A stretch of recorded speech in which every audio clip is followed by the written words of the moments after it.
साथियों नमस्कार।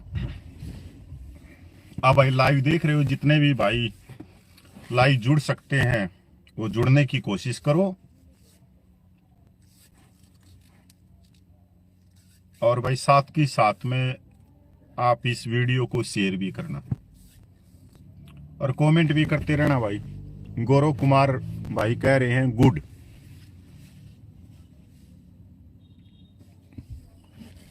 जितने भी पूर्व सैनिक भाई हैं भाई जुड़ने की कृपया करो। श्रीकांत कंतु जी कह रहे हैं भाई राम राम कपिल जी। तमन्ना शिवाज जी कह रही हैं जय हिंद सर जी। और भी भाई जुड़ जाते हैं, फिर बात शुरू करें।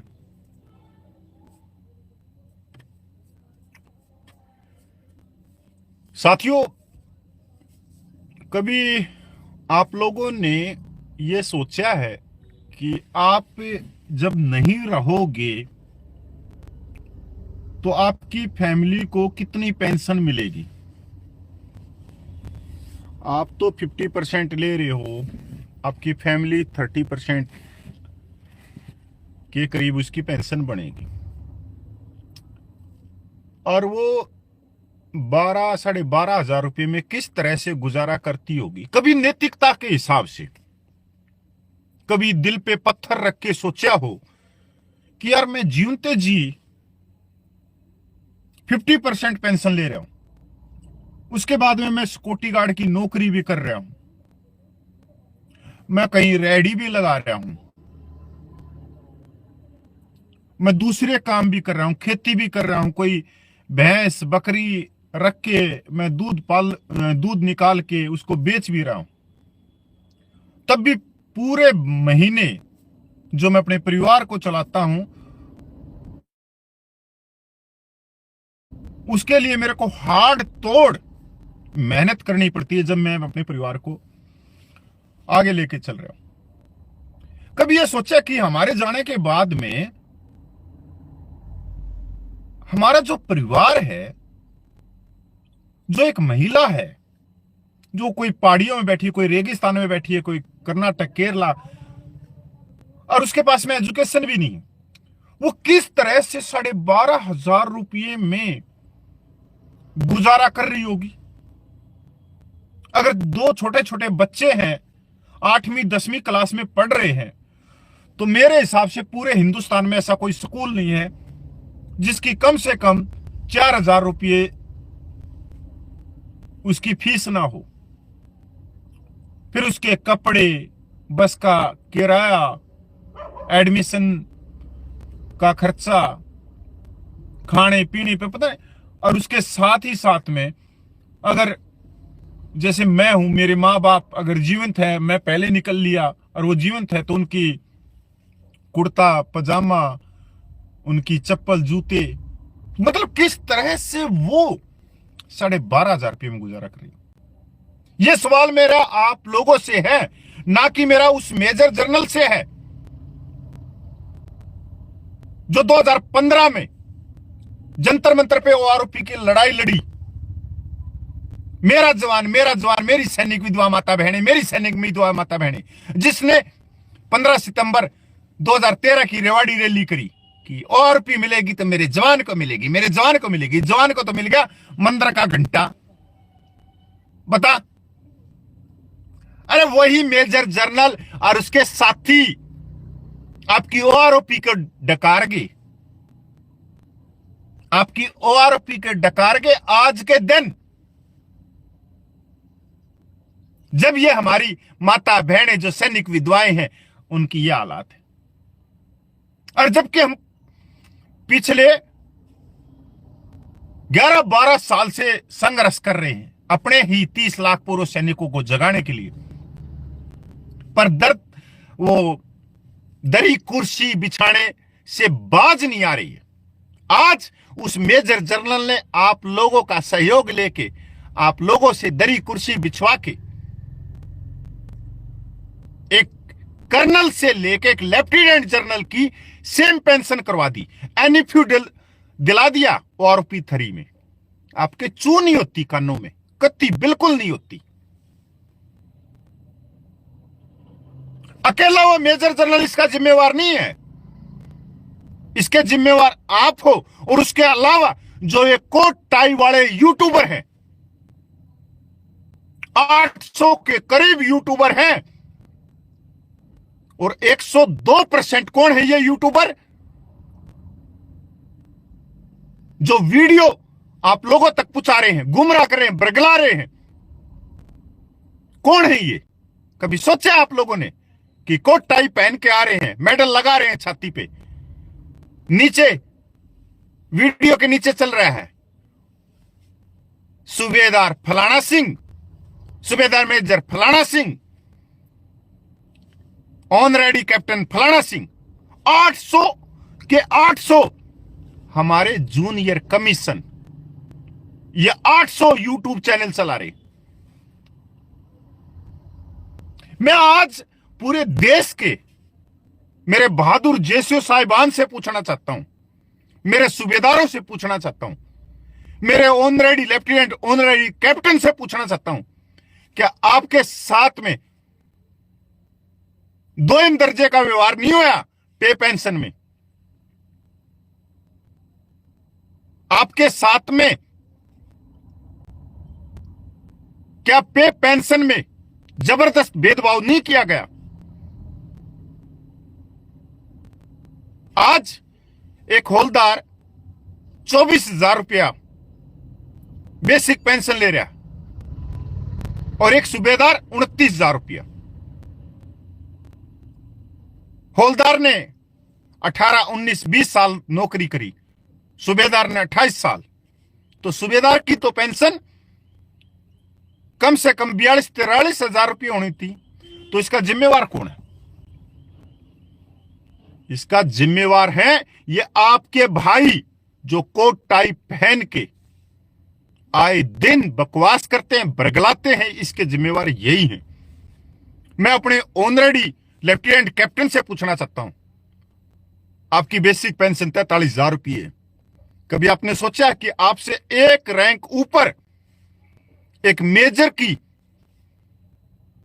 जो पेंशन है वो 68,000 रुपये है, और एक ऑनरेडी कैप्टन, एक कैप्टन में और एक मेजर में 25,000 रुपये का अंतर कैसे हो गया? एक ऑनरेडी कैप्टन भी तो 32 साल नौकरी करता होगा लास्ट तक, तो 25,000 रुपये का अंतर कैसे हो गया? कभी पूछा है इन ऑनरेडी कैप्टनों से जो ये यूट्यूब पे वीडियो डाल रहे? मैं बहुत सम्मान करता हूं मेरे सूबेदारों का, ऑनरेडी कैप्टनों का, पर वो उस कमजोरी को नहीं पकड़ रहे जो कमजोरी उनके ही अंदर है। उन्हीं के भाइयों ने यह गंद फैलाया हुआ है। इसका नुकसान एक सिपाही हौलदार को नहीं हुआ, सूबेदार को भी हुआ है, ऑनरेडी कैप्टन को भी हुआ है।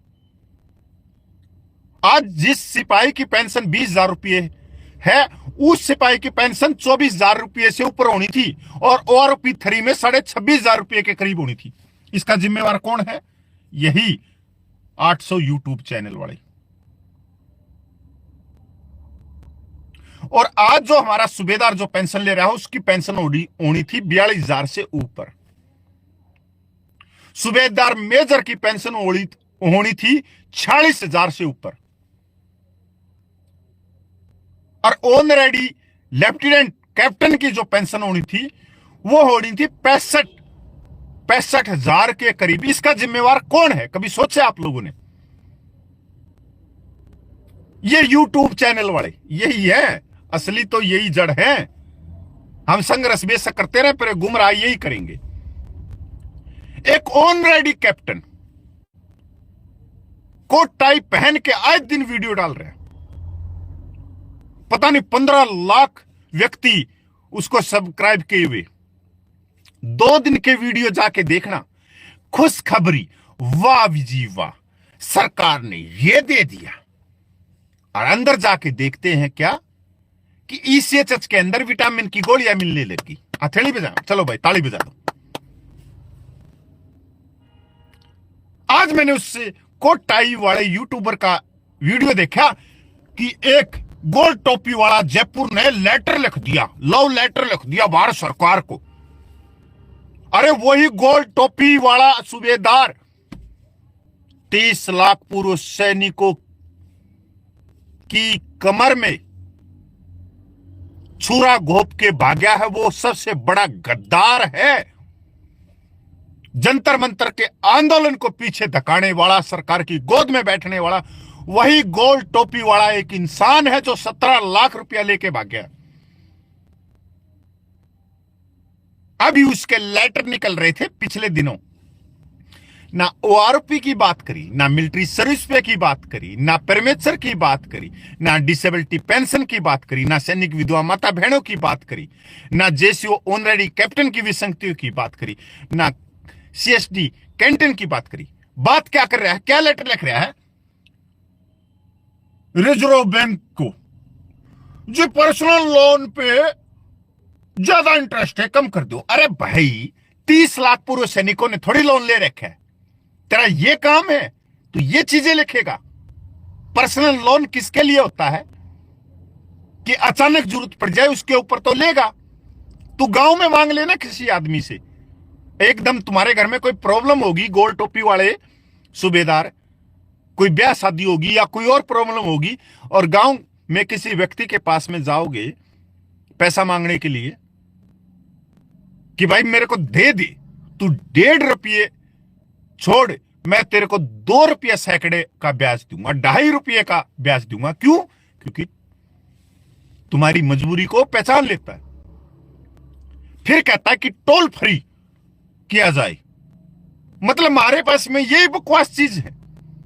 अरे वो गोल टोपी वाले 30 लाख पूर्व सैनिकों में से क्या 30 लाख पूर्व सैनिक गाड़ी चलाना जानते हैं? अरे 22 से 23 लाख सैनिकों को तो गाड़ी चलानी आती नहीं। मेरे को आती है, मेरे को कोई दिक्कत नहीं टोल प्लाजा देने में। 100, 200, 300, 400 महीने में 1000 रुपये दे दूंगा। पर अगर मेरे को मिलिट्री सर्विस पे सम्मान मिल गई तो वो गोल टोपी वाले कभी इंसान अपने दिमाग में भी किसी बात को बिठाया करे कि 5000 रुपये से ज्यादा की बढ़ोतरी है, 53% डीए, 2600 रुपये की वो बढ़ोतरी है, 7500 रुपये का मेरी सीधी बढ़ोतरी है। अगर 1000 रुपये टोल प्लाजा पे दे दूंगा तब भी मेरे 6000 रुपये बचे। मतलब आपको घुमा के अलग जगह पे लेके जाया जा रहा है। आज उसने कल का क्या वीडियो है, ईसीएचएच में विटामिन की गोलियां मिलेंगी। अरे विटामिन की गोलियां तू कहीं भी मेडिकल स्टोर से 70-80 रुपये की लेके खा ले। तो पेंशन पे बात क्यों नहीं करता?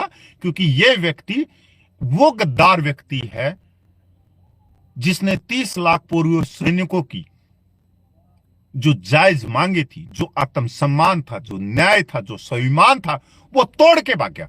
और ये इन यूट्यूबर जो ये कैप्टन रैंक का चला रहा है इस यूट्यूब को, पूरे दिन बकवास, पूरे दिन नंगा नाच।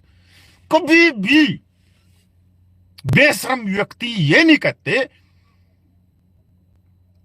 कि हमारे सिपाही, हमारा नायक, हमारा हवलदार, हमारा सूबेदार, हमारा ऑनरेडी कैप्टन की पेंशन बहुत कम है। ओआरओपी हमारे सिपाही से ऑनरेडी कैप्टन की थी। मिलिट्री सर्विस पे एक सम्मान होनी चाहिए। डिसेबिलिटी पेंशन में इतना बड़ा भेदभाव क्यों है? सैनिक विधवाएं कैसे गुजारा कर रही है 12,500 रुपये में?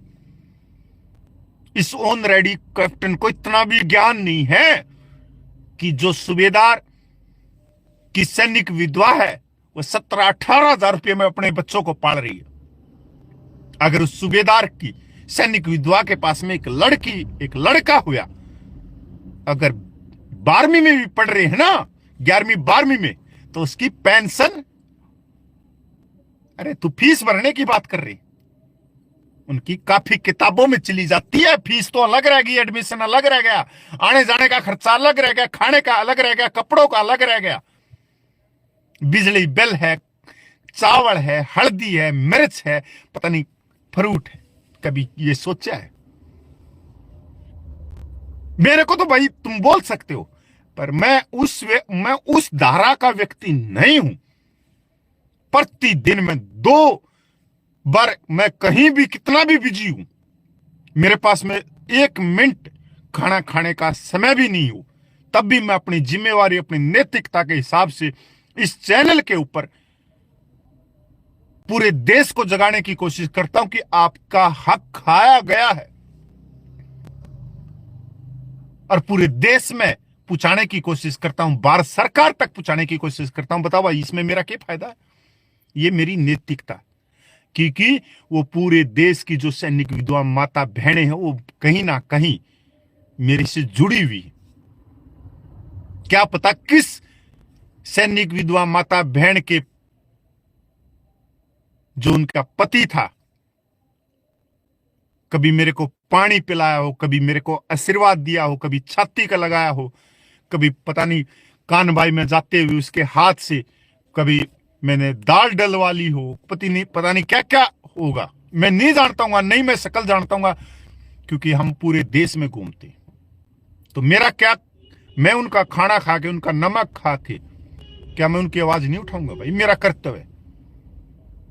ऐसे निकम्मे व्यक्ति, ऐसे बेशर्म व्यक्ति 800 के 800, अरे सिपाही से हवलदार का चैनल नहीं है यूट्यूब पे, वो 20,000 रुपया पेंशन ले रहे हैं, वो यूट्यूब चैनल चलाएंगे, उनके बच्चे भूखे मर जाएंगे। वो तो सिक्योरिटी गार्ड की नौकरियों में खड़े हैं, प्राइवेट जॉब कर रहे हैं, क्योंकि उनकी उम्र ही 35 से 40-45 साल है। ये यूट्यूब चैनल चला कौन रहे हैं? जो हमारे ये कोट टाई वाले। पर इन कोट टाई वालों ने सबसे ज्यादा अगर किसी का नुकसान कराया है तो सूबेदारों का, सूबेदार मेजर का, ऑनरेडी रैंक का और ऑनरेडी लेफ्टिनेंट कैप्टन रैंक का, इन्होंने सबसे ज्यादा नुकसान कराया। इनको बात करनी चाहिए कौन सी? ओआरपी परमेश्वर की, डिसेबिलिटी पेंशन की, मिलिट्री सर्विस पे की, एक्स ग्रुप की पे की, अन्य विसंगतियों की। और ये बात क्या करते हैं? ईसीएचएस के अंदर विटामिन की गोलियां मिलने लगी, सीएसडी के अंदर गाड़ी का टैक्स और फ्री कर दिया, और टोल प्लाजा फ्री हो गया। मतलब ये कोई बात है यार करने की? और ये सुनने वाले वो भी बड़े महामूर्ख व्यक्ति।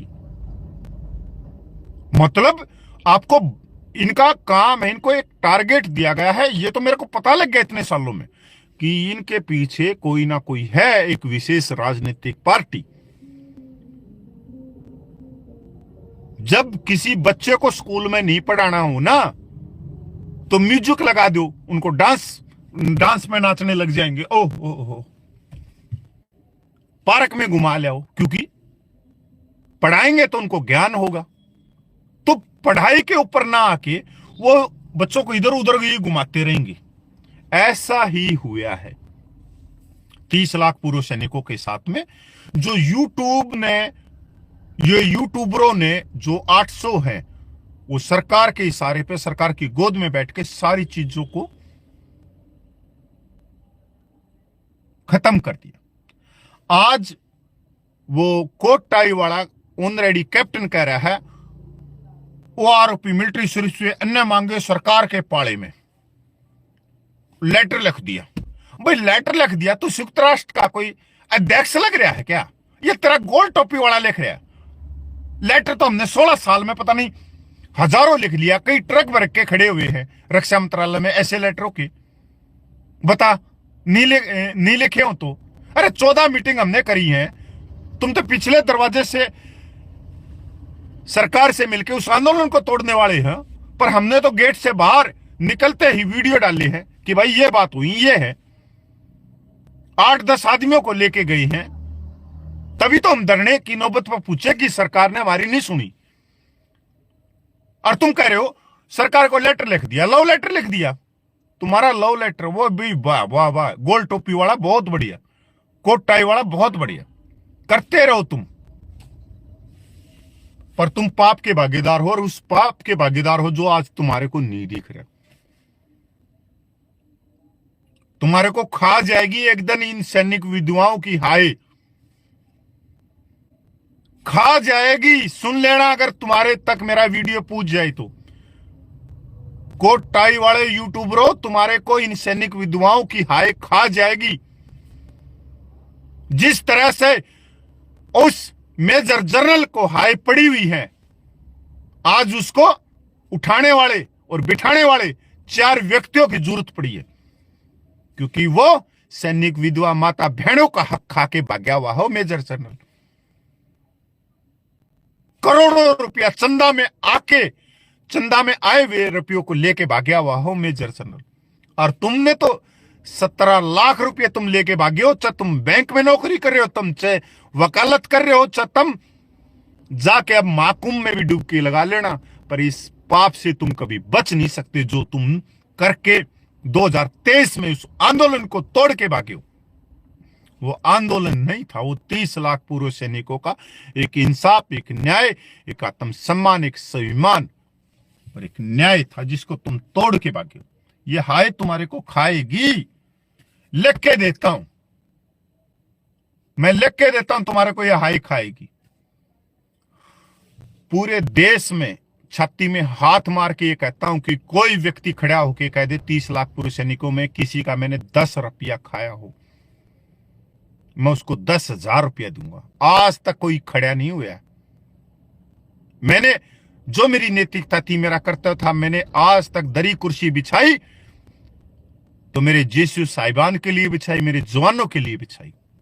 कभी मैं माइक स्टेज के चक्कर में नहीं रहा, जिस तरह से गोल टोपी वाला माइक को ही नहीं छोड़ता किसी मीटिंग में। 25 साल से एक संस्था का अध्यक्ष बन के बैठा है और 8वें वेतन आयोग में जो आपकी मांगे के लिए आंदोलन होना है, उस आंदोलन को बिखेरने के लिए ये प्रोपगंडे हैं या सरकारी एजेंट छोड़े हुए हैं। जो बात मैं कह रहा हूं ना, इस बात को कहने के लिए बहुत कुछ चाहिए। मेरे को यह भी मालूम है कि मैं टारगेट पे हूं, आज के दिन सरकार के भी टारगेट पे हूं, इनके भी टारगेट पे हूं, क्योंकि मैं सच्चाई बयान कर रहा हूं। अगर मेरा ही मुंह वो अंग्रेजों के जमाने में होता था, जो न्याय मांगता था, जो आजादी मांगता था, पहला व्यक्ति जो हाथ ऊपर करके कि हिंदुस्तान जिंदाबाद, हमारे को आजादी चाहिए, अंग्रेज क्या करते थे, उसी को फांसी पे चढ़ा देते थे। तो पिछले वालों का मुंह चुप हो जाता था। पर मेरे भाइयों, कभी भी अपना मुंह मत बंद करना। ये बाबा भीमराव अंबेडकर का संविधान है, चाहे हमारे जैसे कितने ही चले जाए, पर अपने न्याय, अपनी समानता मांगते रहना। एक दिन आएगा कि हमारे को ना मिलके हमारे आने वाली पीढ़ियों को ये न्याय और समानता मिलेगी। और इन कोट टाई वालों को अगर आप सबक सिखाना चाहते हो तो इनके कमेंट में जाके इनके फोन मोबाइल नंबर पे इनको जीभ भर के खड़ी खोटी सुनाओ ऐसे इंसानों को कि आज 8वां वेतन आयोग है और ये विटामिन की गोलियों, कि आज ये सीएच का लेटर निकल गया, आज ये लेटर निकल गया, आज सीएसडी के अंदर ये गाड़ी आ गई, वो आ गई। आज क्या हमारे पास में यही बात है, टोल फ्री कर दो, ये कर दो, यही बात है क्या आज हमारे पास? आज हमारे पास में एक ही बात होनी चाहिए, 8वां वेतन आयोग, ओआरपी में प्रीमेच्योर को शामिल किया जाए, मिलिट्री सर्विस पे, डिसेबिलिटी पेंशन, एक्स ग्रुप की पे की विसंगतियां मिटाई जाए, सैनिक विधवा माता बहनों का जो हक है, जो बनता है, वो उनको दिया जाए। और जो हमारे सूबेदारों की जो आज के टाइम इतनी पेंशन कम है, उस पेंशन के ऊपर स्पेशल कमेटी बिठाई जाए। आज एक ऑनरेडी लेफ्टिनेंट कैप्टन 43,000 रुपया बेसिक पेंशन ले रहा है, एक मेजर की 68,000 रुपया पेंशन कैसे पूछी? अगर उनकी 68,000 रुपया पेंशन हो सकती है तो हमारे ऑनरेडी लेफ्टिनेंट कैप्टन की पेंशन 65,000 होनी चाहिए। एक ही इंक्रीमेंट तो लगा हुआ है, एक ही तो रैंक ऊपर गया होगा। तो भाई मैं तो देख इतना ही कर सकता हूं। मैं तो जब तक हूं मैं कभी भी अपने सच से समझौता नहीं कर सकता। मेरे को सोते हुए जगते हुए हर समय मेरी पूरे भारतवर्ष की जो मेरी सैनिक विधवा माता बहनें, उनका चेहरा दिखता है। उनको मैं कुछ नहीं दिला सका, मैं मानता हूं मैं उनको कुछ नहीं दिला सका। कम से कम वो माता बहनें मेरे को देख रही होंगी, क्योंकि कोई तो व्यक्ति है 30 लाख पूर्व सैनिकों में जो बार बार हमारे को माता बहनें करके हमारा हौसला तो बढ़ा रहा है। मैं 30 लाख पूर्व सैनिकों में से इकलौता इंसान ऐसा हूं जो अपनी माता बहनों के बारे में सोचता हूं, और उनके आशीर्वाद से भाई आपा तो कति महाकुंभ ना रहे हैं। कम से कम वो मेरी माता बहनें संतुष्ट हैं कि कोई ना कोई मेरा भाई, कोई मेरा बेटा हमारी बात कर रहा है किसी जगह पे बैठ के। तो भाई नमस्कार, जय हिंद, वंदे मातरम भाई।